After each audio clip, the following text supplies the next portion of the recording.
Happy new year, happy new year. ভাই বছরের মাত্র 7টা দিন অতিবাহিত হচ্ছে, আমরা কি আসলে সত্যি সত্যি আমাদের জুয়েল ভাইয়ের রেফারেন্স দিয়ে বলতে চাই আসলে আমরা সবাই ঠান্ডা হয়ে গেছি।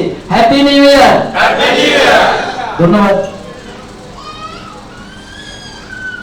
আমি আসলে দেখতে খুবই সুন্দর, খুবই সুন্দর। আসলে এনার্জি পাচ্ছি না। আমাদের বক্তব্য আছে, গান আছে, নাচ আছে, অনেক কিছু আছে, তবে আপনারা যদি একটু আমাদেরকে এনার্জি দেন তাহলে অনেক বেশি ভালো লাগবে।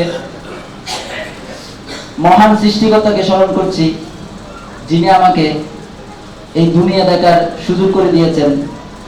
আমি শ্রদ্ধা করে স্মরণ করছি যাদের বদলতে আজকে আমি আপনাদের সামনে দাঁড়িয়ে কথা বলার সুযোগ পেয়েছি। বন্ধুরা, ছোট্ট একটা ঘটনা দিয়ে শুরু করতে চাই।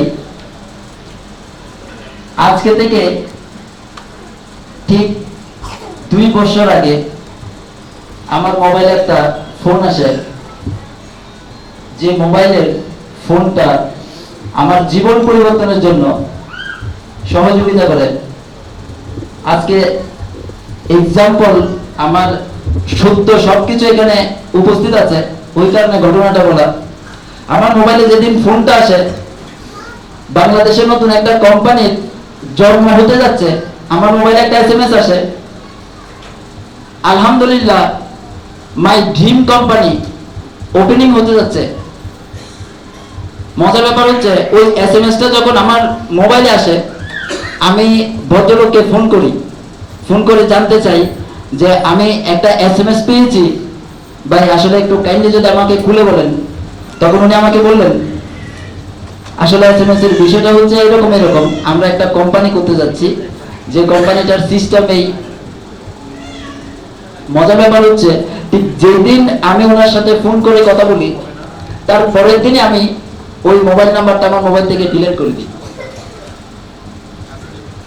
বিশ্বাস করেন, ট্রু ঘটনাটা আপনাদের সামনে বলছি। আমি জানি আজকে আমরা এখানে অনেকে এসেছি, অনেকে দাওয়াত নিয়ে এসেছে, অনেকে দাওয়াত পেয়ে এসেছে, অনেকে দাওয়াত খেতে এসেছি, অনেকে সিদ্ধান্ত নিতে এসেছি।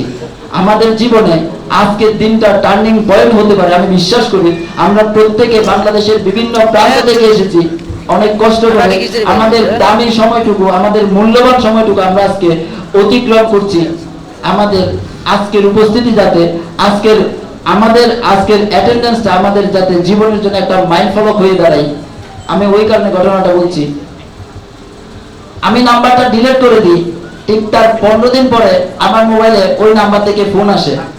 যখনই আমার মোবাইলে ওই নাম্বার থেকে ফোন আসা শুরু করে, আমি 3 দিন ফোনটা রিসিভ না করি। আমি টানা 3 দিন ফোনটা রিসিভ করি নাই।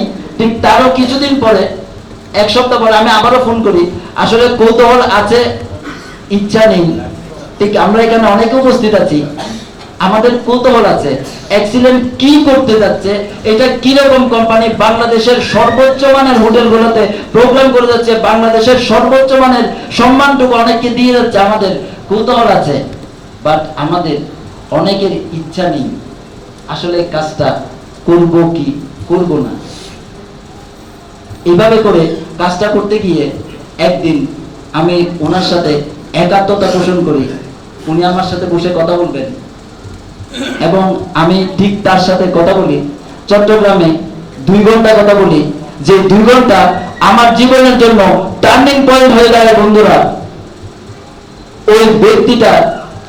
ওই ব্যক্তির নামটা আমার বলার সাথে সাথে আপনাদের থেকে সর্বোচ্চ করতালিটুকু আমি প্রত্যাশা করব। ওই ব্যক্তি আর কেউ নন, গ্লোবাল এক্সিলেন্ট ফিউচার মার্কেটিং লিমিটেডের কর্ণধার। 2020 সালে স্বপ্নের বাংলাদেশ তৈরি করার, 2020 সালে ক্ষুধামুক্ত, 2020 সালে মধ্যমায়ের দেশে পরিণত করার রূপকার জনাব রয়েল হারুন হোসেন। জনাব